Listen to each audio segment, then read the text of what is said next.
Hey guys, Ellie here. Well, what can I say? I finally have it done. Today, I'm bringing you guys the Q&A video.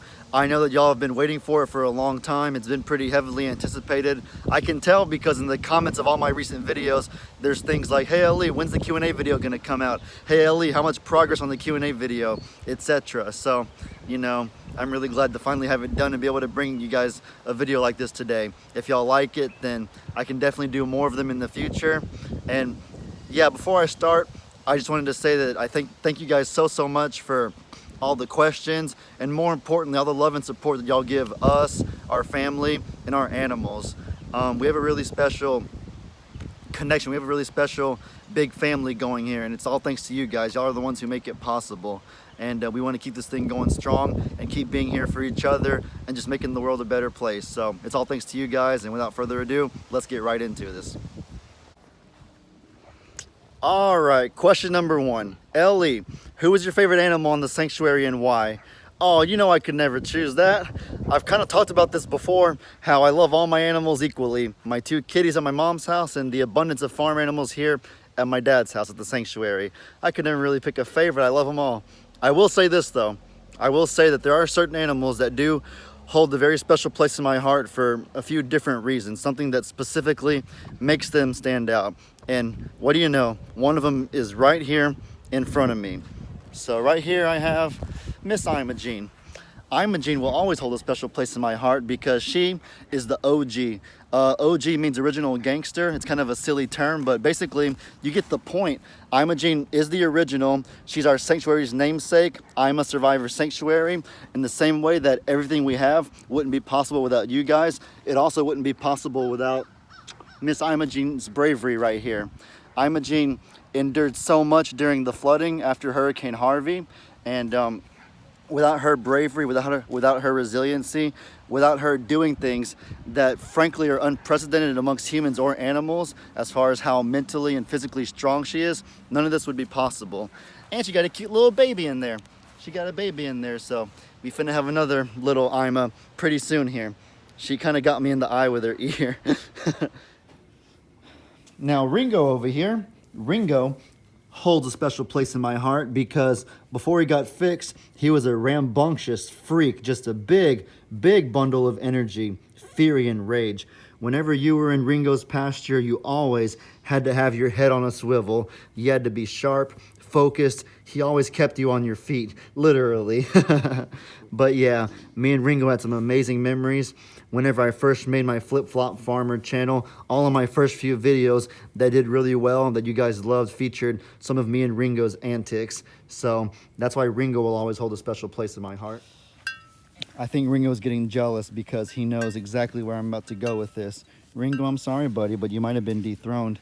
You know, I said I can't pick a favorite, but if there's one animal that I have the deepest connection with, one that I'm the tightest with, one that I would say is like my spirit animal, it would have to be this guy right here, my little cornholio, who's like, yeah, that's right, Ellie. Yeah, Ellie, you know it. Who else would it be besides me, Ellie? You know it can't be anyone else but me. Cornholio's all cocky, bragging. He knows that he's the champ, in my heart at least.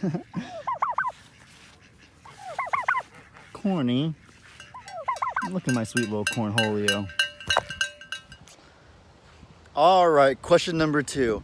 Oh boy, this question right here might honestly be one of the most top 2 asked questions I've ever had on my channel. Not even since I made the Q&A announcement video, in all of the history of Flip-Flop Farmer, which is about 6 or 7 months. I made this channel on February 6th, so yeah, this is a frequently asked question. It'll be good to finally answer it. How did your dad and Jami meet, Ellie? Well, it's kind of a long story, but I'll go ahead and give the brief. Look at Maggie and Trixie playing back there. But, okay, they're gonna distract me. But no, I'll give the quick Spark Notes version of how it happened. So basically, you all know about how my dad made the video of him reuniting with the animals after Hurricane Harvey, where he shed tears because we were so shocked to find out they survived the flood and stuff. The video went viral, got published by the Dodo. You guys know that story. Basically, Jami and a few of her physicians, because she works in the medical field, were working out of the George R. Brown Convention Center, or whatever you call it. I think that's the name of it. But yeah, Jami was there, and she ran across my dad's video on Facebook, and then so she reached out to him. My dad replied to her. She was in Houston. We live in Houston, so they figured they'd meet up for lunch and just sort of hit it off from there. So that's how my dad and Jami met. And then 3 years later, we have all of this. All right, guys, for question number 3, it feels really good to be able to come back to this land behind my pawpaw's pasture. This is just a really chill, nostalgic place to sit back and basically embrace nature. I can feel the dopamine rushing from my brain. Dopamine's the hormones for happiness, for those of you that didn't know. But anyways, enough rambling, sorry. Question number 3, how did you become the flip-flop farmer, and how does your future look as far as the sanctuary and your career go? Okay, so I'm a Survivor Sanctuary was founded in 2018 by my dad and Jami, of course. For the first 2 years of it, for the first year and a half rather, I was always part of it, kind of behind the scenes, just helping out with the animals. Just, you know, like my dad always says, it's a family affair, so we treated it as such, just a family affair. It wasn't until around, I don't know, January or February of this year, 2020, that they started pushing me to make my own channel, because they would say to me, Ellie, you're really knowledgeable about the animals, you have a good sense of humor, you have a very unique personality, and so you should use those things and make a channel and kind of give your own little twist or perspective on the animals. And at some point I thought to myself, you know, it's not a bad idea. I suppose that I could kind of appear in the I'm a Survivor videos more often, and even better than that, make my own videos with my own little twist, like they said. And so after that, it was just coming up with a name, and Jami is the one who officially came up with the flip-flop farmer name, because we live on a farm. All I really wear is flip-flops, so the alliteration, the triple F, is perfect, flip-flop farmer. And so that's basically how the name came to fruition. And as far as making the videos and stuff, I look at what my dad and Jami do. I read the comments you guys leave, and I kind of wanted to give a little bit of diversity. I wanted to kind of answer and show things that you might not see every day on the I'm a Survivor videos, but basically things that involve the same, like, cast and crew, if you want to call it that. So that's kind of how my channel came to be. It's not going anywhere. As far as the future goes, the I'm a Survivor Sanctuary isn't going anywhere either. As far as my career goes, those of you that know me know that I'm going to school to be a football coach. I'm getting a degree in kinesiology, fitness and sports to be specific, because there's 3 different kinesiology degrees you can get. So I'm doing the fitness and sports one. My dreams are to obviously be an NFL head coach someday. I want to have a 20-0 season, since the NFL season is going to be extended to 17 games. The regular season is about to be extended to 17 games next year, I believe. So I want to have an undefeated season. I want to be in the Hall of Fame as a head coach. Those are basically career goals, career dreams. And as far as the sanctuary goes, animals will always be a part of my life. I'll always be a part of this sanctuary. My dad always talks about how I'm the heir to this place. Whenever my dad is unable to do it anymore for whatever reason, because of old age or whatever ends up happening, then I'll definitely be ready to step up to the plate and pick up where my dad left off and just keep doing the best that I can. Nobody will ever be able to replace my dad. Lester Morrow is a one-of-a-kind human. You guys already know that, but I can definitely try my best to keep it going and once again give my own little twist to it to make things fun and interesting. But hopefully that's a very, very long time from now. I want my dad and Jami to be around forever, to be able, so that we can all do this together, because nothing in life is truly as enjoyable or as fun if you don't have your loved ones to share it with, you know. So that's basically the origin of Flip Flop Farmer and where things are going forward. All right, guys, question number 4. Ellie, have you guys ever been approached about possibly making a reality TV show? Actually, my dad and Jami have been approached about that many times. But the truth is, this right here, what you see, is already a reality TV show. If you think about it, what are the 2 special ingredients that make a reality TV show, or make a good show in general, a good movie, whatever you want to call it? A plot or a backstory, which we have. I'm a Survivor Sanctuary was founded because of the bravery of the animals that survived Hurricane Harvey. They made something special happen out of tragedy. And then a wide cast of characters with varying personalities, which we also have. You got your, oh, look right here. You have your guardian, the one who protects her kingdom and her littles at all costs and will have no mercy on anyone who gets in the way of that. You have your little schoolyard bully right here who just takes out his repressed rage on everybody. You have your helicopter mom, Freddie Benson's mom from iCarly right there in Shirley Bird. Yep. You got your look-alike siblings, the ones who are almost identical in behavior and appearance, in your Golden Girls. You got your new up-and-coming prodigy in Cornholio, the newest big hit as of late. You have your original in Imogene, your OG, the one who's quiet, not always in the front of all the action, but whenever push comes to shove, you know that everything revolves around the bravery of this person right here. She is our Dumbledore. You wouldn't have Hogwarts without Dumbledore, even though he's not up in your face about it. You wouldn't have the I'm a Survivor Sanctuary without Imogene.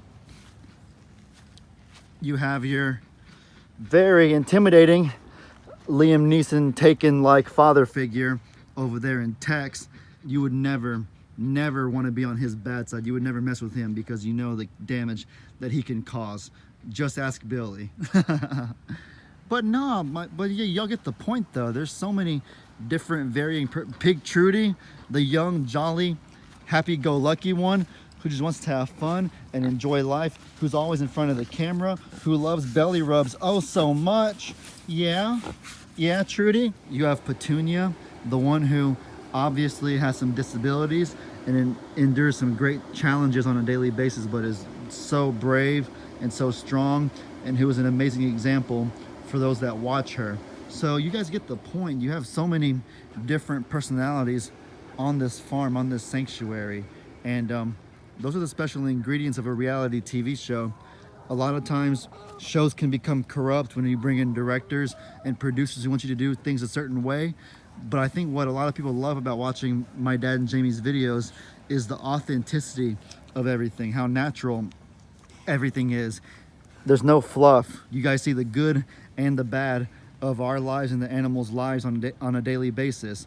And that authenticity is something that's really special that we wouldn't want to compromise for anything or anyone.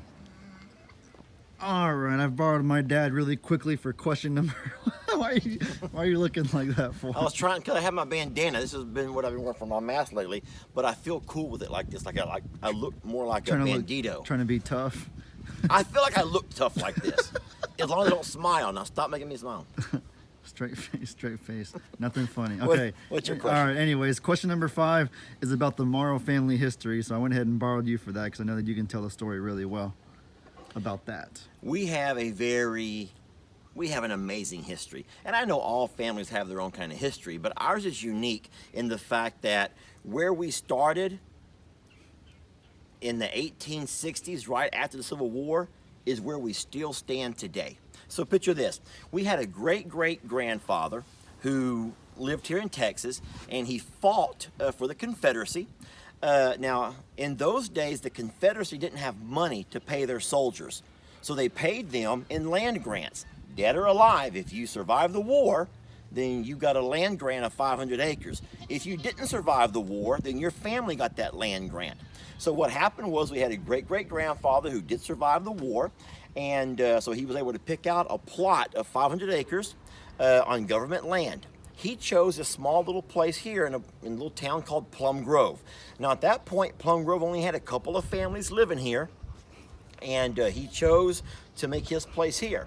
So what they did was they sent a surveyor out, and they put a large stone, at the far corner of our property. If you can see that tree line, there's a tree line way in the distance over there, about 300 or 400 yards.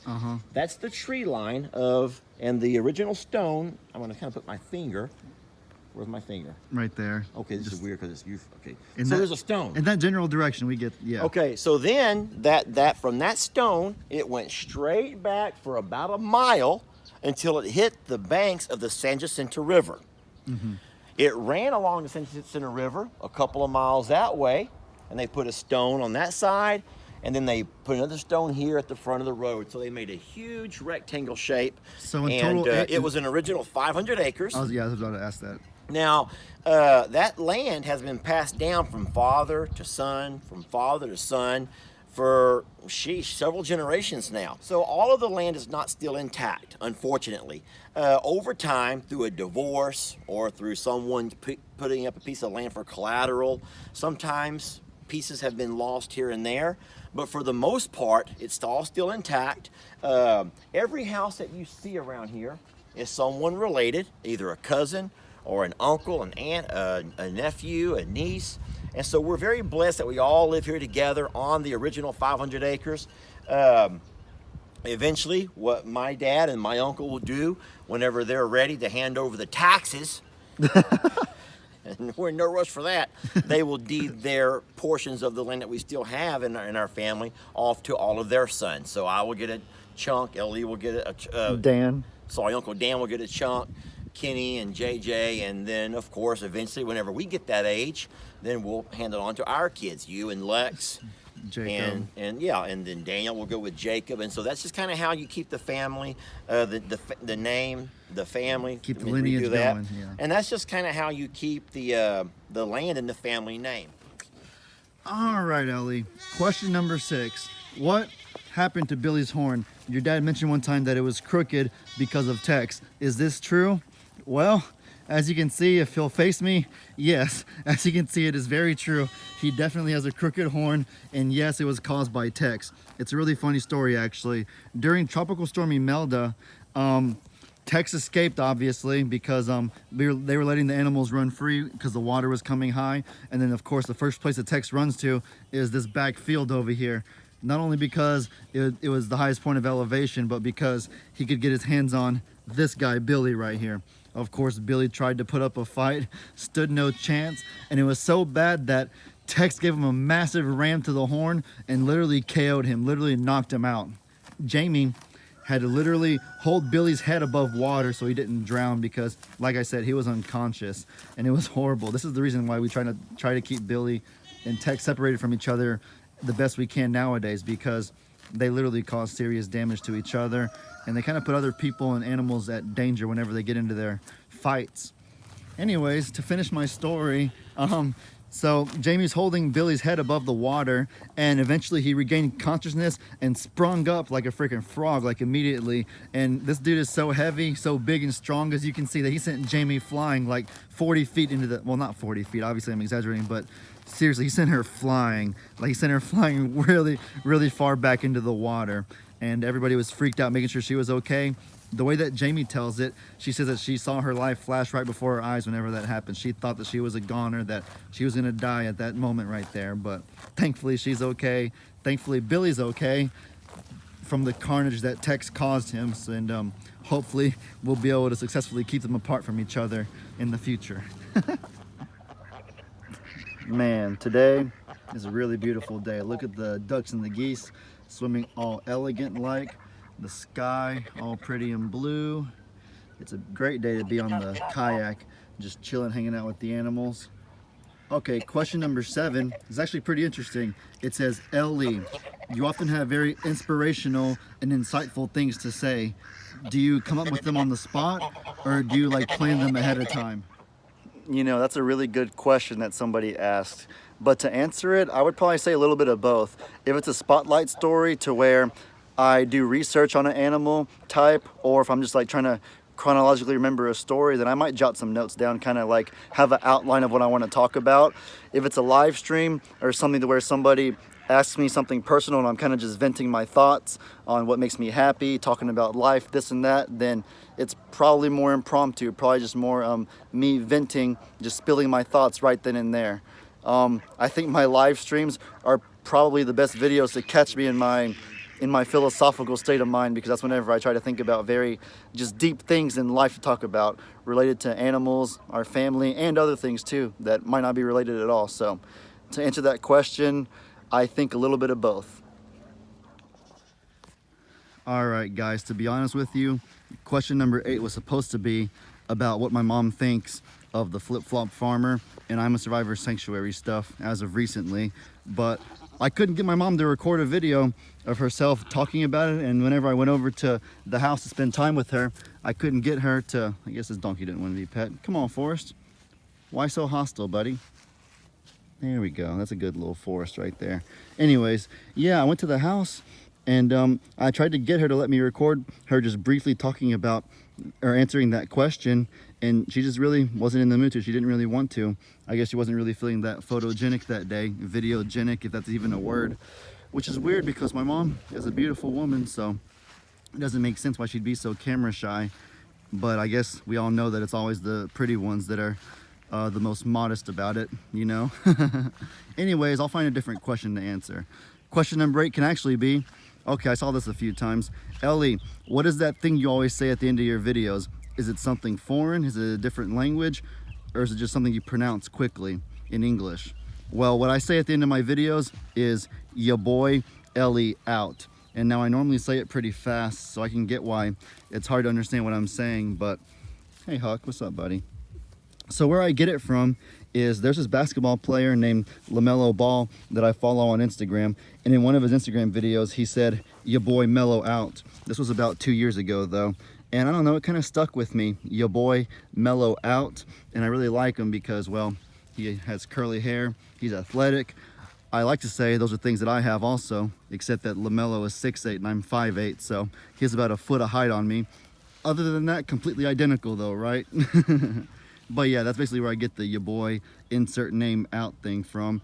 And it kind of stuck, so now whenever I end my videos I say ya boy Ellie out, because I'm out, man. I got stuff to do. I'm gonna go edit those videos, gonna go upload them so you guys can watch them. I'm gonna hang out with my family and then make more videos. That's basically what my schedule is nowadays. All right, guys, question number 9 is a really, really special one for me. Ellie, can you describe what your childhood was like to us and also how it led to you becoming the person that you are today? Oh my goodness. Where do I even begin? First of all, let me just say that I had an amazing childhood. And that's because of my mom and my dad. I'm so blessed to have 2 amazing parents that love me with all their heart and would do anything for me the same way that I feel about them. An amazing support system of grandparents, aunts, uncles, cousins, nieces, nephews, you name it, the whole 9 yards, or however you want to say it. I'm standing right here because some of my greatest memories in my life took place in this exact spot that I'm standing in right now. So for those of you that don't know, this is my childhood football field. My dad planted a row of trees going that way, and then this row of trees going that way to mimic 2 sidelines of a football field. This is one end zone. Over there is the other end zone. It's about a 40-yard field, which is the perfect size for a 8 to 10-year-old kid trying to learn football. Man, there were some amazing memories. Every weekend when I'd come over here, it'd be me and my dad against my 2 cousins, Jacob and Dustin, who were a bit older than me, so it was a little unfair at first, but I'm so thankful that they pushed me to play against people that were older and much more rougher than me, because it made me develop a lot quicker. It made me get tougher, it made me get stronger, more durable, resilient, more smart and efficient with how I played, and it helped me stand out whenever I ended up going against kids my own age. I was used to playing against kids that were 3 to 5 years older than me and my cousins, so, or 5 to 7 years older than me rather, so playing against someone who is my own age meant nothing to me at that point. So I'm thankful to them for that. Oh man, every year for my birthday, my dad would invite all of his friends from his work. My mom would invite friends from her work.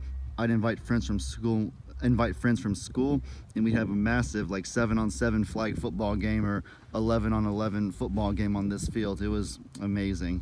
Those are some great memories. Football has always been a big part of my life and always will be. Animals, of course. We didn't have as many back then as we do now, obviously, but I've always loved animals. Had dogs, cats, a few goats, donkeys, horses, and cows and stuff. Animals, I've always loved animals. A lot of gaming. I still game so much today. Back in the day, I used to play a lot of Call of Duty and Madden and stuff, but today I mostly play Fortnite with Lex, my brother, or I'll play like Apex Legends or something with my dad. My dad's actually a really big gamer too, for those of you that don't know. My dad probably games for a few hours a day on top of doing all the I'm a Survivor stuff. My dad loves video games, always has, so that must be where I get it from. But yeah, all of those things about my childhood, I'm so blessed to have been able to experience those things. Look at that golden girl. Rosie! Rosie! Okay, just ignore me, whatever. Jerk. No, I'm just kidding. Oh, yeah, but basketball. We have two basketball goals there. I play from time to time. Football's always been my number one. Always will be, but I do love basketball as well. The finals are going on right now with the Heat and the Lakers. I think the Lakers took game one, 116-98, so they put a pretty big whooping on the Heat. But that's off topic. I'm sorry. This is about my childhood. Yeah. As far as school goes, I've always been pretty good at school. I feel like I've done well, but school has never really been my passion. Those other things are the things that I've always been very passionate about. And actually, I'm gonna cut it off right there as far as my childhood, because what I was just talking about as far as passions go ties in very, very well to my 10th and final question that I'm gonna answer for this video. All right, Ellie, this 10th and final question is really powerful. This is also a very, very special one.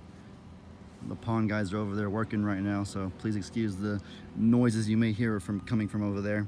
Anyways, this question says, Ellie, what is the biggest thing that you have learned from animals? Wow, that's deep, that's powerful. It's very insightful, very thoughtful. But to answer it, I think I'm gonna give two answers to it actually. The first answer is just sheer willpower, you know? Think about some of the hardships that these animals have endured around here. Imogene, Meg, and Patty, what they went through during Hurricane Harvey. Heck, even Brady and Manny right here, they kind of get overlooked, but they lost their sister Betty on February 27th of this year, so they had to go through that. Ivy, I don't know where Ivy's at. Ivy arguably went through the biggest tragedy of any animal here, and Ivy has survived that and become a very kindred spirit for the other donkeys and animals and for us around here.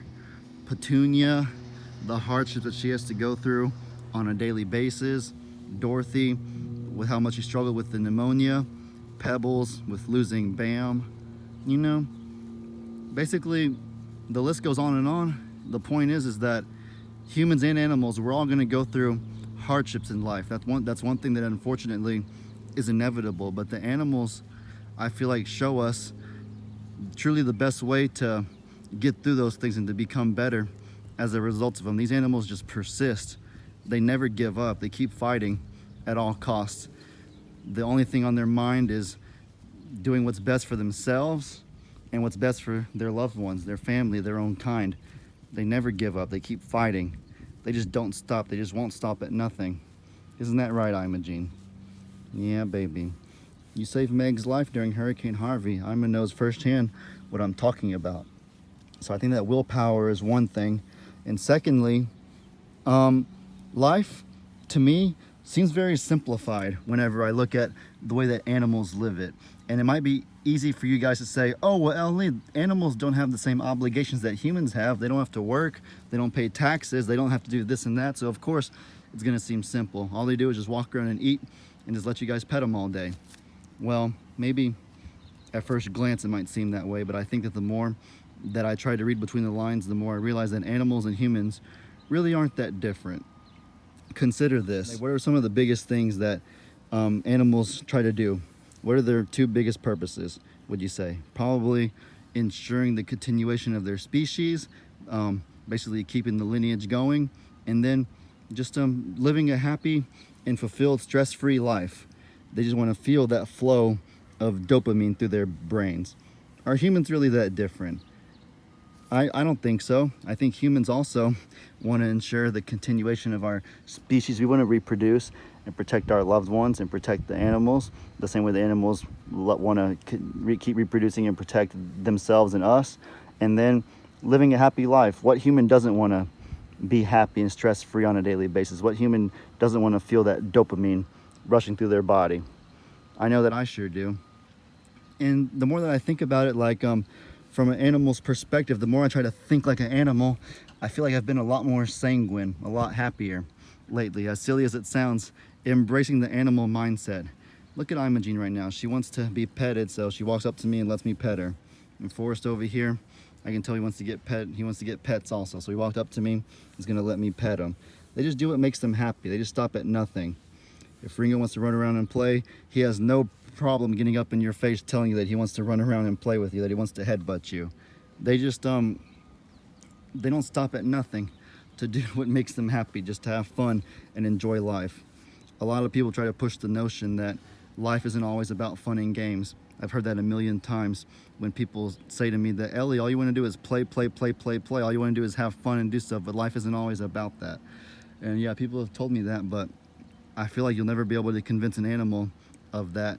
You'll never be able to convince an animal that life was meant to be lived without always trying to do what makes you happy and always trying to make the most of it. And you'll never be able to convince me of that either. And that's something that these animals have taught me. The more that I pay attention to them, the more that I spend time with them. I've realized that more and more every day. So I couldn't thank my sweet little pets enough for teaching me those things. I want to watch football on Sunday, so I'm going to do it. I want to play games with my family, so I'm going to do it. I don't care what other people say that a 20-year-old should do. A 20-year-old should do this or should do that. Those things don't necessarily make me happy. They're not necessarily fun for me. I'm going to do what I think is fun. And I'm so glad that these animals have been able to become a part of you guys' lives as well, because the lessons that they teach are endless and powerful beyond measure. So that's basically the best way I would answer that question. All right, guys, those are about all the questions I can answer for today. I hope you guys enjoyed. If y'all did, then please let me know, and I would love to be able to do it again sometime, be able to answer some more questions. Maybe I could even make it into a weekly thing or bi-weekly thing if y'all liked it that much. But anyways, yeah, we'll see. And hope you guys enjoyed. Be sure to let me know in the comments what kind of stuff you want to see. Hope you have a great day. And as I always say, your boy Ellie out.